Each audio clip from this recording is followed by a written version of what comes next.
grief-stricken family mourns the death of its favorite son, John Fitzgerald Kennedy. Their anguish is shared by a disbelieving world, appalled at the brutality of the slaying of the 35th President of the United States.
I feel, based upon what I know now, there was what I would call a benign cover-up.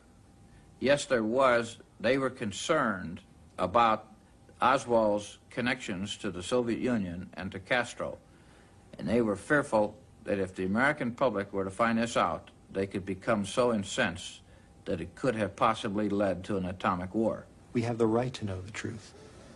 If we don't have the truth, everything we build on is a lie. It's like building a building on a false foundation. Sooner or later, it's going to crumble. I think we must know what happened in November 22, 1963, in order to be a democracy today. And until the truth is told about that day, then we don't know that they're telling the truth today. Allen Dulles, director of the CIA, until Kennedy fired him, was one of the commissioners responsible for producing the 26-volume Warren Report on the president's assassination. The American media were glowing in their praise of the report that concluded Lee Harvey Oswald was alone responsible. It was only under closer scrutiny that the superficiality of its findings became clear. The Warren Commission decided that there were 3 shots fired, and the first shot struck the president in the back, exited his throat, went on to strike Governor Connolly in the back and exited in his right chest, and then went through his right wrist and then wound up embedded in his thigh, and the bullet fell out at Parkland Hospital. The Warren Commission also decided the second shot probably missed and flew off into Dealey Plaza somewhere. And the commission decided that the third shot struck the president in the head and killed him. And that's the official version of what happened. And it's interesting, one of the early researchers pointed out that no witness at any time has ever described the assassination as having happened that way. Only the Warren Commission came up with that interpretation, and it's the single assassin theory. On the morning of the assassination, Bill and Gail Newman had gone down to Dealey Plaza with their children to watch the presidential motorcade pass. They were the closest spectators to the tragedy, and their account is echoed by many others who were there. The first 2 shots, I didn't realize what they were, but the third shot, after it was fired, I heard Mrs. Kennedy scream, "Oh no, they've shot Jack," and it was just sort of sent a chill over you. It was just terrible. I can remember seeing the side of the president's ear and head come off. I remember a flash of white and the red and just bits and pieces of flesh exploding from the president's head. At that time, I turned to Gail and said, "That's it, hit the ground." And we turned and hit the ground and covered our children. When the third shot was fired, I thought it came from directly behind towards the grassy knoll behind me. I based that primarily on the third shot from what I saw of the side of the president's head coming off and from the sound of the rifle, the report of the rifle. As the official story started coming out and hearing that the shots came from the building, these witnesses started to doubt their own ears.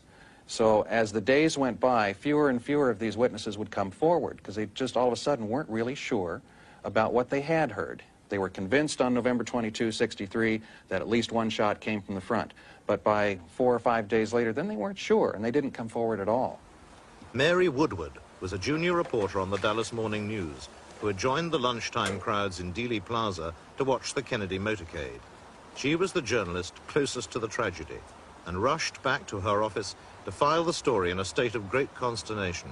They first of all took me to the office nurse and had me have a tranquilizer because they thought was somewhat hysterical. I think I was behaving quite rationally under the circumstances. But anyhow, I then sat down and wrote the story immediately and actually had completed the story before the news was absolutely confirmed that he was even dead. So the story was absolutely my own impressions. It was not from anything anyone had said or what I had read or heard. Some things I have often said I would hate to swear before a court of law or before God, but one thing I am totally positive of in my own mind is how many shots there were, and there were 3 shots. The second 2 shots were immediate. It was almost as if one were an echo of the other. They came so quickly. The sound of one did not cease until the second shot. With the second and third shots, I did see the president being hit. I literally saw his head explode. So I felt that the shots had come, as I wrote in my article, from behind me and to my right, which would have been in the direction of the grassy knoll and the railroad overpass. Because it contradicted the sole assassin theory, Mary's eyewitness account was quickly pulled and her version discounted. Civic leaders, responsible people, whether it be the mayor, the managing editor of the paper, almost felt it a responsibility to kind of not rock the boat, perhaps. The neat answer was the version that came to be the most widely accepted, that there were 3 shots and they had all come from the school book depository building and they were all fired by Lee Harvey Oswald. We do know that the FBI, as the official investigative body for the Warren Commission, apparently collected all the possible evidence it could find that indicated Lee Harvey Oswald did it and did it alone. Other evidence that pointed to perhaps other people or other locations for shooters was either ignored or deemed to be mistaken or misinterpreted. I was interviewed by the FBI, but I did not testify before the Warren Commission. It's my understanding the reason I did not go before the Warren Commission was because in my statement that I thought the shots came from directly behind implied the shots were coming from the grassy knoll. This is something apparently the Warren Commission did not want to hear. They wanted to keep the direction of the assassination in the direction of the school book depository. On that tragic day in Dallas, the routine protection of the President of the United States was compromised from the very beginning, according to military expert Colonel Fletcher Prouty. What they call protection of the president is an old skill. I went to Mexico City in 1956 when President Eisenhower went to Mexico City. And by that I mean the security people went there more than a month early to look at every angle of the trip. There are rules and manuals on what we call protection. The Secret Service, that is an organization of limited size, is authorized to call any number of military people. And these are military people who are already trained to augment their forces in a case like this. There's no shortage of people. Ordinarily, a unit of military, I think was called a Special Group Number 113, would have come up from San Antonio, Texas, and would have been deployed all through the streets of Dallas, the important streets of Dallas. That was not done. In fact, the commander was specifically told he wasn't needed. You've all seen the picture of the school book building, you know, where Oswald is supposed to have shot the president. You notice in those pictures there are open windows. If the Secret Service had been there and had done their usual job, none of those windows would have been open. And had anyone opened one of those windows at that time, they would have been on the radio, they would have had a man in that room immediately, and the window would have been closed. You see, that's protection.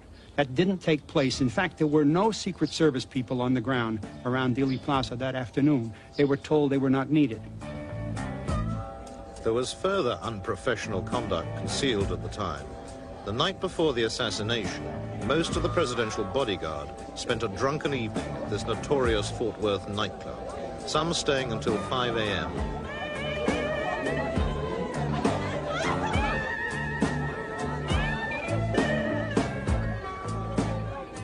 Drinking alcohol while on a tour of duty contravened all Secret Service regulations. It could well explain their failure to react when the deadly shots strafed the presidential car only hours later in what was to be a classic ambush.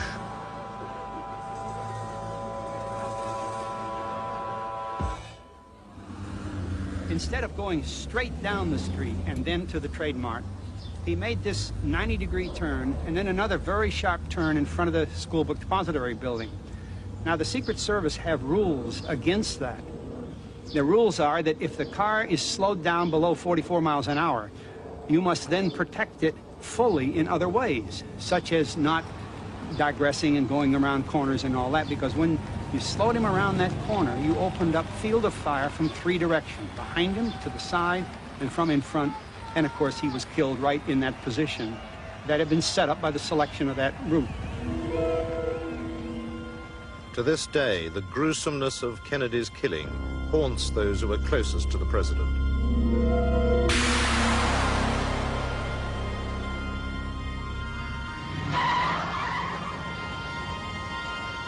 Riding a few feet from the limousine was Dallas police outrider Bobby Hargis. There's another motorcycle officer by the name of Buddy Brewer that came up to me and says, "Bob, you have something on your lip." And he took his finger like that, and it was a piece of the president's brain and a piece of his skull bone that had hit me on the lip. The watery blood and stuff that came from his wound had splattered my motorcycle and all over my uniform and my helmet and my face. And all of us felt real bad. Every single soul in the police department felt bad. And you could tell it by just looking at them. That's why I had all the bad dreams. One nightmare is as we're turning off of Main Street onto Houston Street, I can see up at the school book depository, I can see something shiny in one of the windows. And then the shine goes off and becomes a gun barrel. And I turn around on my motorcycle to try to tell the Secret Service people that there's something up there, and I scream and I yell and they don't hear me. And I do this all the way until the president gets shot, and no one hears me.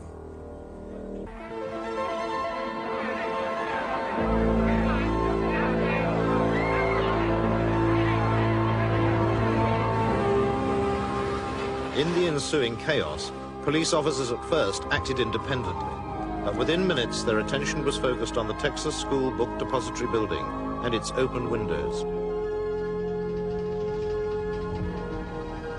All the floors were systematically searched, but the first hard evidence was discovered in the southeast corner of the 6th floor by Dallas Police Detective Luke Mooney. I immediately saw the area with some books had been stacked up, and the window was half open. Now, this window was not all the way open. It was only a half pane open, which is something of this nature, high up off the windowsill. And I spotted the spent cartridges. They were lying approximately in this position. The first one was here. The second one was a foot or so from the other one. And then the third one was over in this approximate position, which the open window was like this, more so to speak, but it's an angle. I secured the area and let no one into that particular spot where the sniper's nest was, where I had seen the spent shells. And someone brought the message up that the president was DOA, was deceased. And at that time, you could have heard a pin drop. You talk about touching your heart, it did. And, pardon me. We were standing there talking and trying to reach our composure, and this wasn't brought out in the statement that there was a book there, and she looked over at it, and the was open, and why on this face of this book was about this size was a picture of Christ. And it says, "Christ leads the way."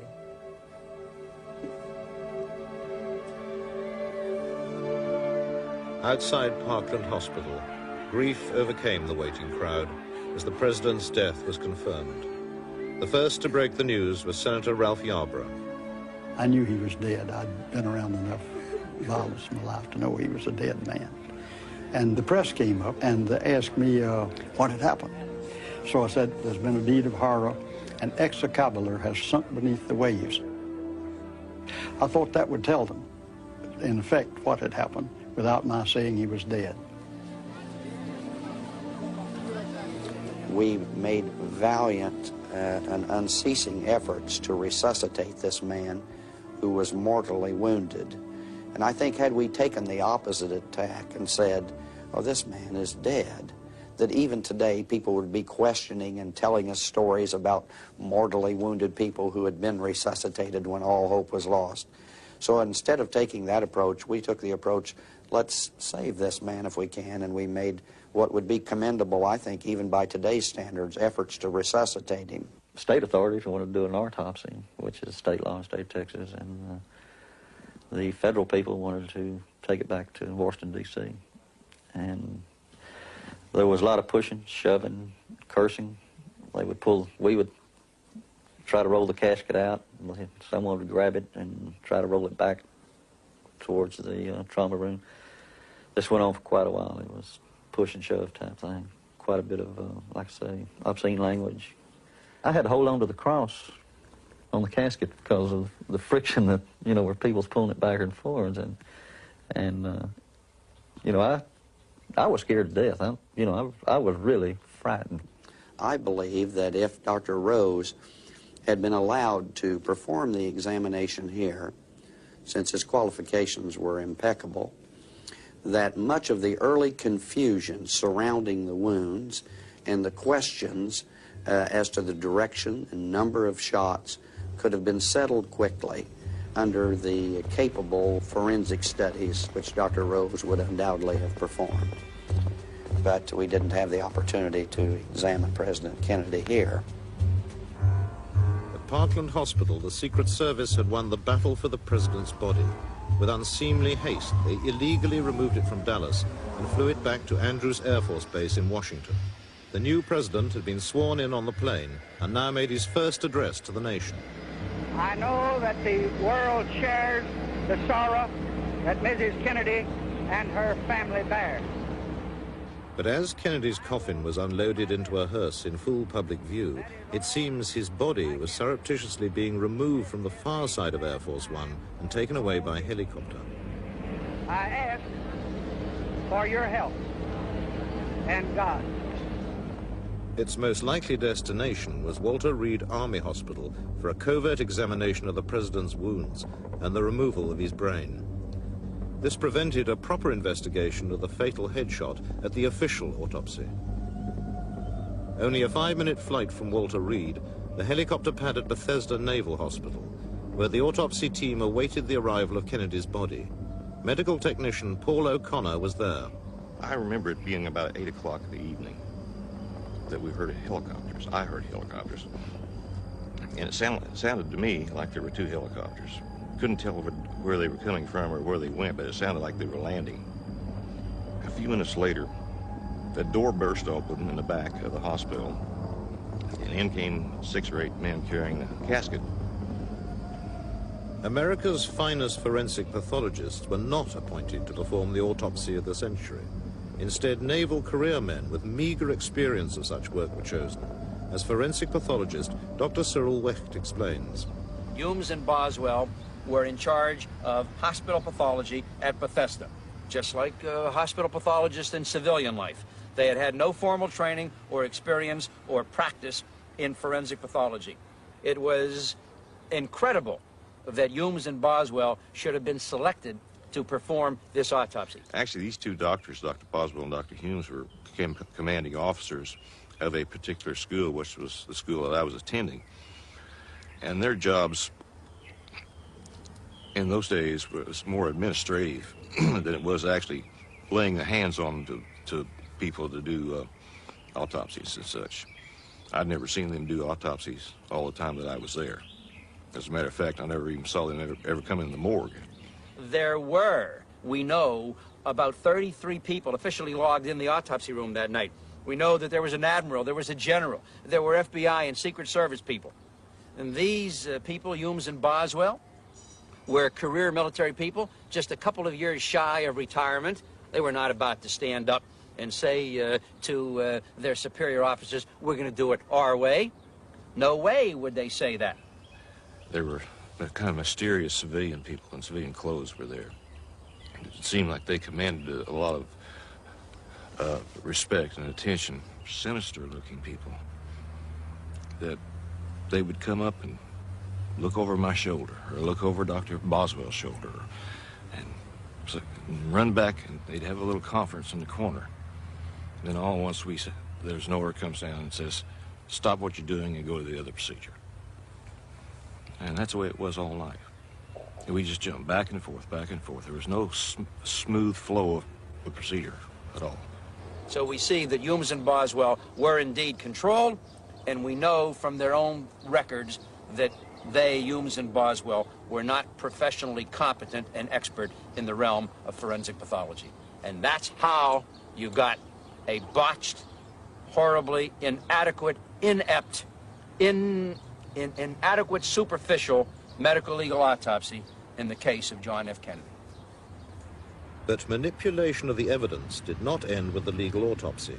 The National Archives in Washington received a metal tray containing all the vital medical materials relating to the case, including the president's brain. An inventory check 3 years after the assassination revealed that these items had vanished. In that inventory of October 30th, 1966, that metal tray containing the brain and the Kodachromes and the microscopic autopsy tissue slides are no longer listed.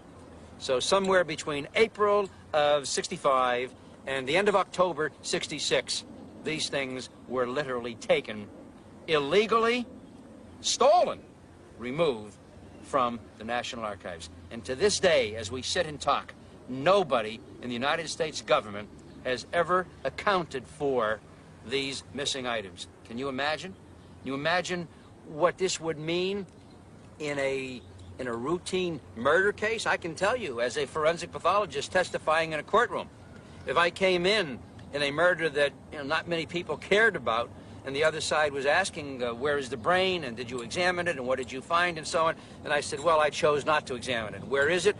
Can you examine it today, or our experts want to examine it? Well, I don't have it any longer. It was discarded, or so on. You know what would happen to that case, probably? The judge would throw it out of the courtroom. But in this case, the government hasn't been concerned, and my colleagues in forensic pathology were not concerned. And yet there's not one of them would ever tolerate that kind of aberrant, unacceptable, unethical, immoral, and illegal procedure or policy in his own office. Not one of them. But in this case, it just rolls off their back, along with the acceptance of the single bullet theory and all the other things. In the confusion following the assassination, the police arrested a dozen suspects in and around Dealey Plaza. All were later released. 3 of those taken into custody were discovered in the marshalling yards close to the book depository, hiding in a railroad boxcar which was about to leave the area. No official record exists of who they were or what they were doing, yet their arrest was widely photographed by the press. They have become known as the Three Tramps. It was determined in late 1970s and early 1980s that one of the three tramps, the taller of the three, bore a striking resemblance to a man by the name of Charles V. Harrelson, who was convicted of killing a federal judge in San Antonio, Texas. A man who claims to have killed at least 5 people previously, has been tried for some of those, and a man who has all of the right connections. Charles Harrelson is one of America's most notorious criminals. He's currently serving a life sentence for murder in a maximum security jail. On November 22nd, 1963, I was with a friend at 12:30 in the afternoon having lunch at a restaurant in Houston, Texas. It wouldn't be the first time I've been accused of being somewhere I wasn't, and it probably won't be the last. But no, I did not kill John Kennedy. He's connected to organized crime figures, the Dallas Underworld, Santos Trafficante, Carlos Marcello, R.D. Matthews considered the strong-arm man in Dallas in 1963, and Ruby claimed that he was his best friend. So you have all of these connections, and though they don't say specifically, hey, Charles Harrelson is guilty of participating in the murder of the President Kennedy, but there is significant evidence that would make, I think, any investigator want to look at Mr. Harrelson very, very closely. That is a photograph of one of 3 so-called tramps who were apprehended and then mysteriously disappeared on the day of the Kennedy assassination. And the fellow was, I'm told, at one time positively identified as myself, which is ludicrous if you look at the man. I was 25 the day Kennedy was assassinated, and I would say that gentleman is probably in his mid to late 30s at the very least. But the facial structures isn't even close. Mr. Harrelson's photograph was given along with the tall tramp photographs to forensic anthropologists, 2 independent bodies or people, and they came back with a report that there was a 90 to 95% probability that the photograph of the tall tramp arrested in connection with the president's killing and Charles V. Harrelson arrested for the death of a federal judge were one and the same. Now that's amazing, isn't it? I would say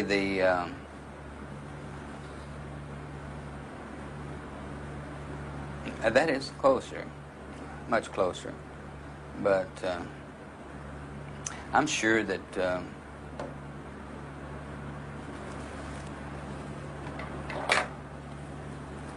here again, the person is probably in his 30s, and the brow ridge isn't the same here, but it does look it looks a lot more like me, I would say, this view than does the other. Are they the same person? Yeah. Big Bird? Yes. It's amazing. But, no, I don't know the gentleman, and never did know them. Everyone who was involved in that thing has been eliminated. Had I been involved in it, I would have been killed. Had I been approached to be involved in it, I would have laughed. Because it's obviously a case of immolation. You're going to destroy yourself by doing something like that, because the agency involved in carrying out this assassination cannot have someone with first-hand information regarding the assassination. No way. The country would destruct if that came forth. Also kept under wraps and not investigated was the criminal underworld of strip club owner Jack Ruby, Oswald's executioner.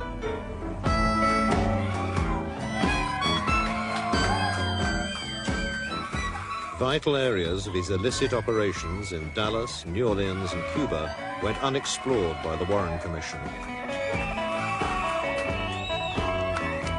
But Ruby's twilight world held many of the secrets behind the assassination. At Parkland Hospital, minutes after the tragedy, one member of the press corps who knew Jack Ruby well was to have an extraordinary encounter. Reporter Seth Cantle. Just after I entered, there was a group of nurses and doctors standing around with a lot of concern, and Jack Ruby came up to me. He said something to the effect that, "Isn't this just terrible?" And he looked as if he was extremely distressed. I shook hands with him, and I had known him previously. And Ruby asked me what I thought about his closing his places of business for a day or two out of concern for what had happened. And I told him I thought that was a good idea, and to please excuse me, I had to go on. I guess that encounter with Ruby took maybe 25, 30 seconds. It was very clear to me who I had talked to and who I had called by name and who had called me by name and who I had shaken hands with and everything. But when the Warren Commission report came out, they said that probably under the stress of everything that was going on, that I most likely was confused and that I talked to Ruby at the police station several hours later. Ruby denied he'd been at Parkland, and the Warren Commission believed him rather than Seth Cantor. I was dismayed when I picked up my copy of the Warren Commission report and discovered what they had decided about my testimony.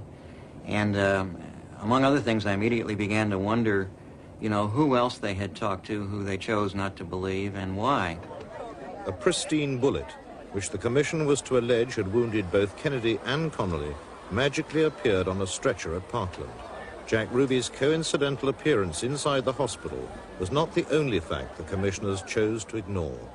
They certainly didn't want to go into the fact that members of the United States underworld were dealing with the CIA in connection with plans to get rid of Castro. Lyndon Johnson was very anxious for the Warren Commission to complete its work, to button things up and get out a report. And they were not anxious at all to open up areas of doubt or areas which needed further investigation.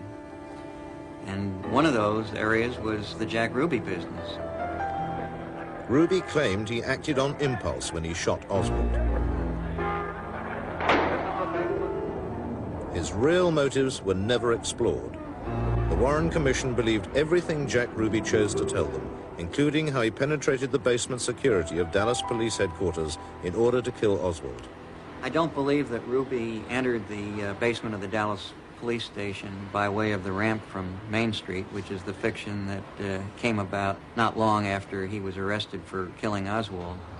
The policeman on duty at the top of the ramp was given a lie detector test, and he insisted that Ruby did not pass him at any time, and the lie detector test given by the police department bore that out. Jack Ruby did not come down that ramp. I'll go to my grave saying he didn't come down that ramp. If anybody could have ever proved to me beyond a reasonable doubt that he came down that ramp, I feel that I was man enough to admit that, yes, maybe I made a mistake or was negligent in some area. But no, nobody's ever proved that to me, and I'll go to my grave saying that man did not come down that ramp.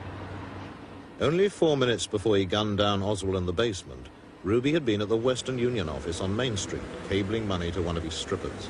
According to the commission account, he then walked down the street and simply slipped down the basement ramp unnoticed by Officer Vaughan, a view denied by researcher Larry Harris. Well, clearly, Jack Ruby did not enter the basement via the Main Street ramp, as the Warren Commission concluded. And indeed, when Congress reopened the investigation in the late 1970s, they concluded he did not come down the ramp, and they cited 8 witnesses who stated that Ruby did not come down the ramp, and several of these witnesses knew Ruby personally. The Congressional Committee concluded that Ruby most likely used an obscure entrance into the building that was located in the alleyway behind me.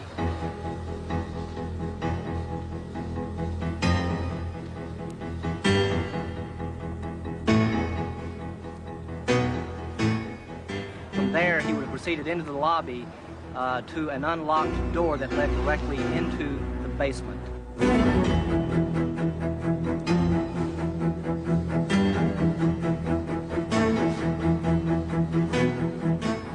He would have gone down that stairwell and actually entered into the parking garage area of the basement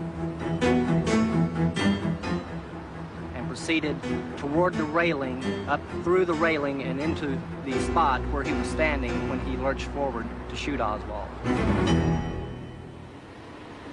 Clearly, it looked better for the department to say that Bond had accidentally let Ruby into the basement while his back was turned, rather than admit that a key area within the garage had been left completely unguarded, permitting Jack Ruby unchallenged access to the spot where he killed Oswald. Larry's conclusions are supported by the immediate comments of several police officers recorded by live TV cameras just after the shooting. And this man came from behind this camera or from this corner and just dove out of the crowd. He came from behind that car, that green car there. He jumped up over the rail. Patrick Dean was the head of security in the basement and was aware very quickly of the predicament he was in. As Ruby was being subdued, Dean remarked to Ruby, "Jack, "Goddamn, you've got me in one hell of a fix." So Dean was immediately aware of his predicament and, of course, began immediately maneuvering to put the best possible light on the situation. There was about 15 to 20 men that had searched this place prior to 30 minutes. In fact, searched it twice, about an hour before and then 30 minutes. The late Patrick Dean was adamant that the only way Ruby could have gained access to the basement was via the Main Street ramp. I'm positive that door leading from the City Hall proper into the basement was locked by the maintenance man in my presence that day on the inside of the basement side. And I also had 2 men stationed at that door. But I am positive that door was locked. Now, that door possibly could have been opened by someone from the other side. However, no one did come through there because, as I say, 2 men were stationed there as guards for that particular door that led from the City Hall proper to the basement. 2 reserve officers who'd been stationed there earlier that morning had been reassigned to points outside the building directing traffic, so that this left an area of vulnerability from the stairwell to the point near the railing where Ruby shot Oswald.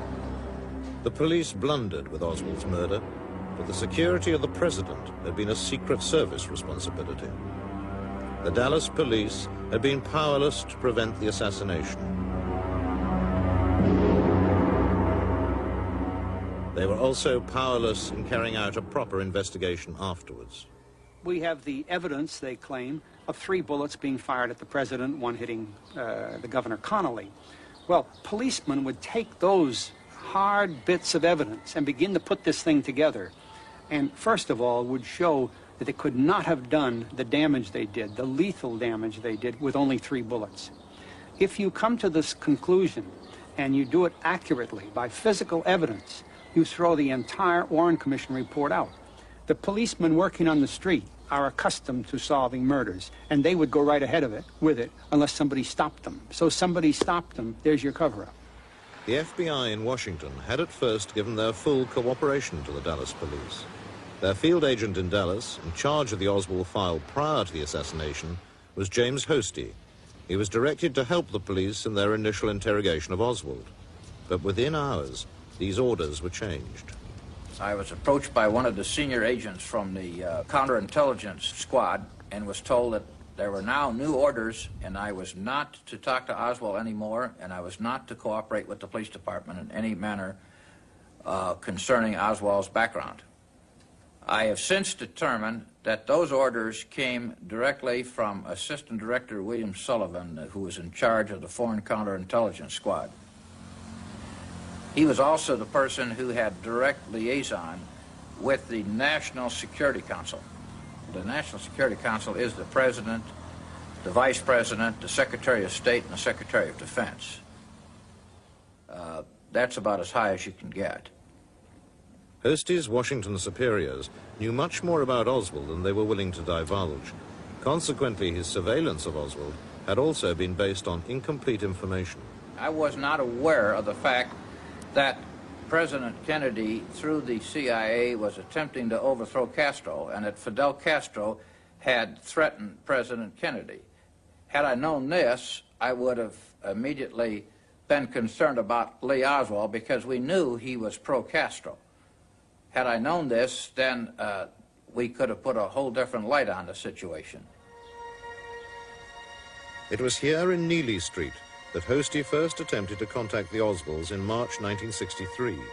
His visit was routine because of their links with Russia. But they had moved on. Later in the year, Hosty spoke to Marina alone, prompting an angry note from Oswald, hand-delivered to the FBI 3 weeks before the assassination. The note, which I subsequently determined was from Lee Oswald, was unsigned. It was quite short. It just said, if you want to talk to me, come talk to me. Don't bother my wife.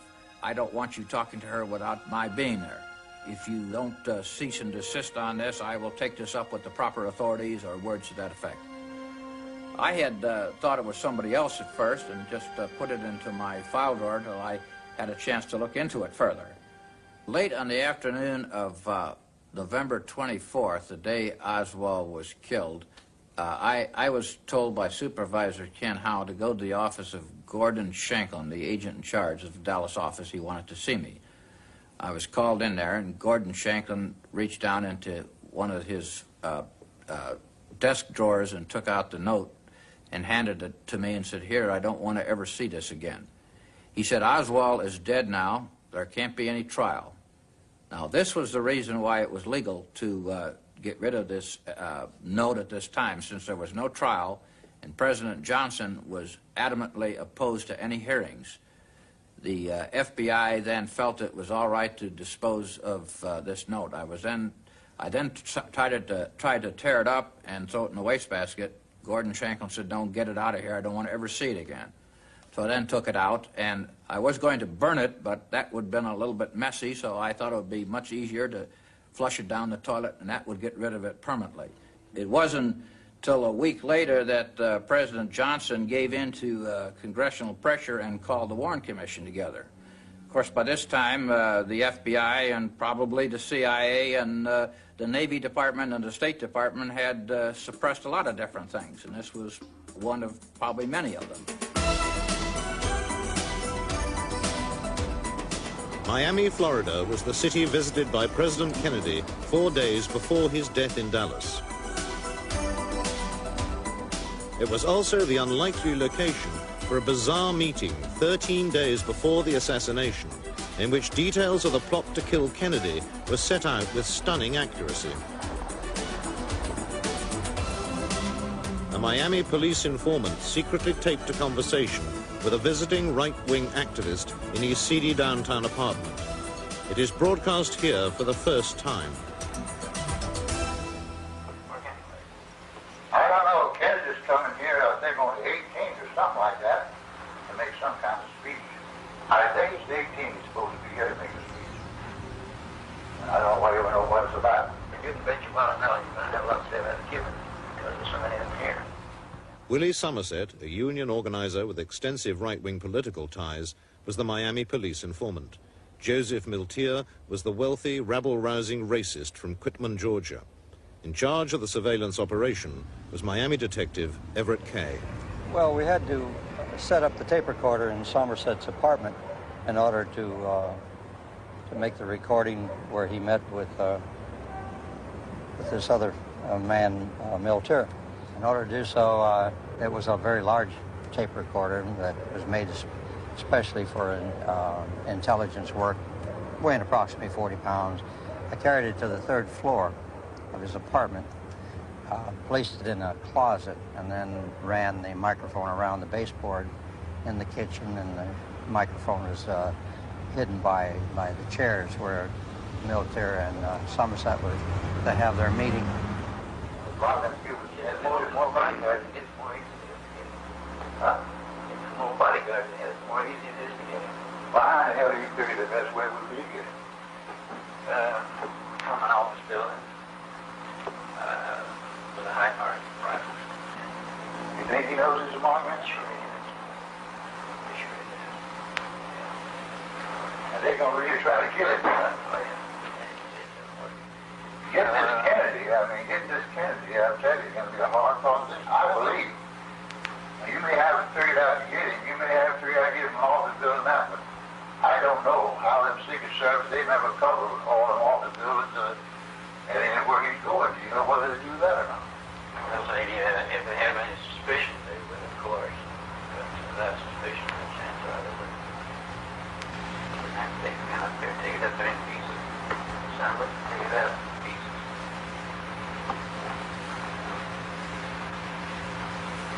All those guns come out now and you take them apart. Astoundingly, the conversation came up that this man wanted to know how many people that President Kennedy had that was his look-alike that went with him. And our informant wanted to know why, and he said, well, there was plans to assassinate him. The further conversation on the tape revealed that the assassination was to take place from an office building with a high-powered rifle. There was no particular city mentioned, or was there any particular person mentioned that was to do the assassination? The tape was made on November the 9th, and John F. Kennedy, President Kennedy, was due in Miami on the 18th of November of 1963. So the close proximity of the tape being made and his visit made quite a few changes in the security. They changed the motorcade, and I believe that he was helicoptered, and rather than have a motorcade. Additional men were secured. Everyone was made aware that there may be a problem, so there was a drastic change in the procedures. He wasn't as accessible in this city as he might have been in the past. Boy, if that Kennedy is getting shot, we gotta know where we at. Yeah, but you know, boy, that would be a real shame if they do that. There wouldn't be any stone unturned there. Oh, no way. Oh, hell no. And they'll pick up somebody within hours after. And they might get what happened. Oh, yeah. Just throw the public off. Yeah, that's right. Well, somebody's gonna have to go to jail if he gets out. Miltier later boasted to Somerset that he went to witness the assassination in Dallas. The question was Joseph Miltier in Dealey Plaza? Was he in Dallas to witness the execution of the president? And if so, was he photographed? I looked at some of the photographs of the crowd, combed the photographs of the crowds in Dealey Plaza around Houston Street and Elm Street. And I did find in several photographs of one spot on Houston Street a white-haired man who looked amazingly like Joseph Miltier. In my opinion, given the measurements of the ears, the eyes, the nose, the mouth, I'm convinced that the man in the photographs is Joseph Miltier. We know that he made a phone call from Dallas to Willie Somerset, the informant, that day, saying that President Kennedy would never again return to Miami. Therefore, it is likely that he was there.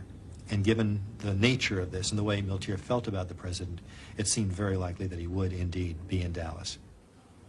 We thought we did a good job and was very grateful for the fact that it did not happen in Miami. It could have very well happened in Miami, as it did in Dallas. So it touched each of us very, very closely, particularly myself, as hearing the words that they were going to assassinate President Kennedy. Well, how the hell do you figure the best way would be to get him? From an office building. With a high margin rifle. And they're gonna really try to kill him. Miltier was interviewed by the FBI and then released.